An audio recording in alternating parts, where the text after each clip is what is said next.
میخوام بهت بگم تو زندگی داشته باشیش بردی، نداشته باشی باختی. اونم دیسیپلینه. دیسیپلین چی هست حالا؟ همون برنامه‌ریزی و نظم روزانت که آقا من فلان ساعت اخواب پا میشم. حالا من اصلا نمیخوام الان راجع به باشگاه 5 صبحی ها و 6 صبحی نه، یه ساعت واسه خود مشخص میکنی. هر کس هم یه جوره، واسه یکی ساعت 5 صبح، واسه یکی ساعت 10 صبح.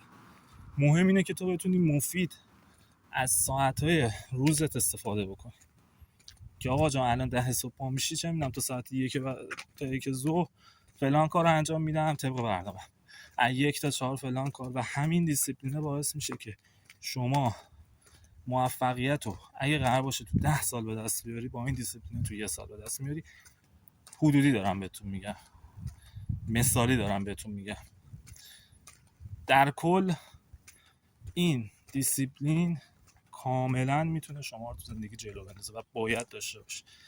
مثلا نداشته باشی نمیشه. حالا به من بگو ببینم داری تو زندگی که همین جوری داری روزا رو شب میکنی؟ کامنت ها منتظرتم.